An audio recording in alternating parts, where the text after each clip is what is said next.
तो as a student अगर हमने वाइज ऐप यूज़ करना है तो सबसे पहले हम वाइज ऐप को खोलें और स्टार्ट बटन पे क्लिक करें। तो सबसे पहली चीज़ जो है पूछेगा वो हमारा फ़ोन नंबर, तो मैं अपना फ़ोन नंबर इसमें डाल देता हूँ और नेक्स्ट पे क्लिक करता हूँ। तो अभी मेरे को 4 डिजिट का एक OTP मिलना चाहिए, तो मैं OTP एंटर कर देता हूँ जो मैंने रिसीव करा है। अब मैं नेक्स्ट पे क्लिक कर लूँगा। सो पहली चीज़ जो मेरे को करनी है, मेरे को अपना profile as a student select करना है और मैं अपना नाम एंटर कर देता हूँ। मैं अपनी प्रोफाइल पिक्चर भी अपलोड कर सकता हूँ, लेकिन वो कंपलसरी नहीं है और वो बाद में भी कर सकते हैं। तो मैंने अपना नाम एंटर कर दिया है और मैं नेक्स्ट पे क्लिक कर देता हूँ। तो जैसे ही मैं नेक्स्ट पे क्लिक करूँगा, पहली चीज़ जो है मुझसे पूछेगा वो होगा क्लासरूम ID, जिस क्लास में मेरे को एंट्री लेनी है। तो एक चीज़ यहाँ हम समझ लें कि वाइज का कोई अपना क्लासेस नहीं होता। वाइज एक टीचर्स के लिए प्लेटफॉर्म है जहाँ वो अपनी ऑनलाइन टीचिंग कर सकें। तो ये जो क्लासरूम ID है आपको अपने टीचर से मिलेगा जो वाइज पे पढ़ा रहे हैं। अगर आपके टीचर वाइज पे नहीं पढ़ा रहे तो आप इन्वाइट टीचर का बटन क्लिक करके अपने टीचर को इन्वाइट कर सकते हैं और वो आप वाइज पे पढ़ाना शुरू कर सकते हैं और वो आपको क्लासरूम ID दे देंगे। तो मेरे जो 2 टीचर हैं वो ऑलरेडी वाइज पे पढ़ाते हैं, तो मेरे पास ऑलरेडी 2 क्लासरूम IDs है। तो मैं वो क्लासरूम IDs यहाँ एंटर करके आपको दिखा देता हूँ कि कैसे हम क्लासरूम ज्वाइन करेंगे। तो पहला क्लासरूम ID मैं एंटर कर देता हूँ। तो क्लासरूम ID एंटर करते ही मैं एनरोल पे क्लिक करूंगा। वो क्लिक करने से क्या होगा, मेरे टीचर को रिक्वेस्ट चली जाएगी। एक बार मैं क्लिक कर देता हूँ। तो you have successfully send request नीचे लिखा हुआ आ गया। एंड दूसरा क्लासरूम ID भी जो मेरे को दूसरे टीचर ने प्रोवाइड किया था, जो मैथमेटिक्स के मेरे टीचर है जो मेरे को पढ़ाते हैं, उसका भी मैं क्लासरूम ID एंटर कर देता हूं। वो भी 9 डिजिट का क्लासरूम ID है। तो एंटर करते ही सेम प्रोसेस, मैं एनरोल पे क्लिक करूंगा और टीचर को रिक्वेस्ट चली जाएगी। तो इस पॉइंट पे मैं अपने टीचर को रिमाइंड करूंगा कि मैंने रिक्वेस्ट भेज दी है, प्लीज एक्सेप्ट करें। So let us just wait कर लेते हैं कब तक टीचर रिक्वेस्ट एक्सेप्ट करे। सो टर्न्स आउट मैथमेटिक्स के टीचर ने रिक्वेस्ट एक्सेप्ट कर ली, ऑलरेडी एक्टिव क्लासरूम में आ गया। एंड जो फिजिक्स वाले टीचर थे जो पहली क्लासरूम ID थी, उनको भी मैं रिमाइंड कर देता हूँ, उन्होंने भी एक्सेप्ट कर लिया। तो अब मेरी 2 एक्टिव क्लासरूम दिखा रहा है, फिजिक्स और मैथ। तो फिजिक्स की क्लासरूम में पहले घुस के देखते हैं कि क्या क्या फीचर्स है क्लासरूम में अवेलेबल है। तो लेट्स एंटर फिजिक्स का क्लासरूम। फिजिक्स के क्लासरूम में सबसे पहले ओवरव्यू बता रहा है मेरे को, ट्यूसडे और फ्राइडे को क्लास है, मैं अकेला स्टूडेंट हूँ, ये सैम्पल क्लास है। तो सबसे पहली चीज़ हो गई live class. Live class join करने के लिए ये जो क्लास नॉट स्टार्टेड का बटन है, ये मेरे को बताना चाहिए कि क्लास है। तो मेरे को नोटिफिकेशन आ गई है क्लास स्टार्ट है, तो मैं इसको रिफ्रेश करता हूँ। अभी आ रहा है ज्वाइन लाइव क्लास, तो मैं ज्वाइन लाइव क्लास पे क्लिक करूंगा। या तो ये मेरे को जूम तक ले जाएगा या तो ये मेरे को ब्राउजर के थ्रू जूम पे ले जाएगा। तो मैं क्लिक कर देता हूँ जूम पे एंड ऑटोमेटिकली एक जूम मीटिंग में ज्वाइन कर लूंगा। मेरे को कुछ मीटिंग ID नहीं मिला, कुछ मीटिंग ID पासवर्ड लिंक कुछ नहीं मिला, automatically I entered into zoom meeting ID और मैं अपने टीचर की मीटिंग के वेटिंग रूम में चला गया हूँ और टीचर ने मेरे को एक्सेप्ट कर लिया। So I have entered the class. तो मैं अभी इसको लीव कर देता हूँ, बिकॉज ये तो बस समझाने के लिए था हम क्लासरूम को एंटर और लीव कैसे कर सकते हैं, by just clicking on join live class. अभी अगर मेरे टीचर ने क्लास एंड कर दी तो ये बटन ऑटोमेटिकली डिसेबल हो जाएगा, क्लास हैज नॉट स्टार्टेड। तो जब भी लाइव क्लास होगा तो ये बटन जो होगा एक्टिव होगा। खैर आपको टाइम टेबल से भी पता लग जाएगा लाइव क्लास कब। अब पहला फीचर देख लेते हैं असेसमेंट का।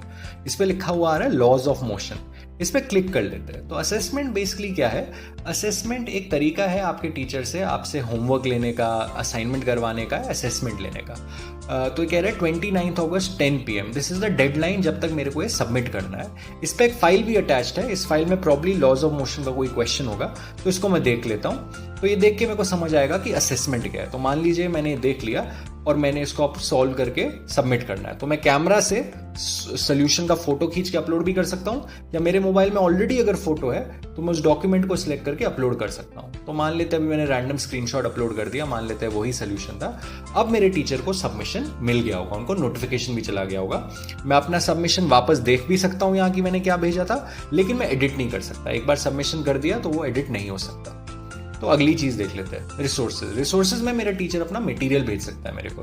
पहली चीज पे क्लिक कर लेता हूँ। तो देखिए काइनेमेटिक्स वर्कशीट, इसमें भी एक अटैचमेंट है। तो अभी तो कुछ रैंडम अटैचमेंट रखा हुआ है, लेकिन आप समझ सकते हैं कि टीचर कोई भी स्टडी मटेरियल इसके थ्रू भेज सकता है। तो अगर वापस जाएं तो देखिए वीडियो भी मेरे टीचर ने मेरे को भेज रखा है, वो चाहता है कि मैं इस वीडियो को देखूं। मैंने इस पर क्लिक किया और ऑटोमेटिकली एक यूट्यूब वीडियो स्टार्ट हो गया जो मैं अगली क्लास से पहले देख लूंगा। सो रिसोर्सेज के थ्रू मेरा टीचर मेरे को कोई भी PDF, इमेज, स्क्रीनशॉट भेज सकता है, कोई भी वीडियो मेरे साथ शेयर कर सकता है। और बेस्ट चीज़ ये क्लाउड पे सेव रहेगा, तो आपने टेंशन नहीं लेना फ़ोन की मेमोरी का। 3 महीने बाद भी आप आज का रिसोर्स जो है वो एक्सेस कर सकते हो, यहाँ सेव रहेगा। अपने फ़ोन से डिलीट कर दो लेकिन यहाँ वो सेव रहेगा। लास्ट चीज डिस्कशन, इस पर भी क्लिक कर लेते हैं, डाउट्स इन टुडेज क्लास, तो इसमें क्लिक कर लेते हैं। तो क्या लिखा है इस पे, doubts in today's class, please post your doubts here. तो मैं अपने डाउट यहाँ पोस्ट कर सकता हूँ एज अ कमेंट, मैं किसी भी लैंग्वेज में लिख सकता हूँ जो भी मेरा गूगल कैलेंडर गूगल कीबोर्ड जो भी सपोर्ट कर रहा है। लेट्स से मैंने पूछा sir I did not understand the meaning of inertia, ये मैंने डाल दिया। अब बाकी टीचर जो है वो इस पे कमेंट करके रिस्पॉन्ड कर सकता है, बाकी बच्चे भी रिस्पॉन्ड कर सकते हैं, तो मेरा डाउट क्लियर हो जाएगा।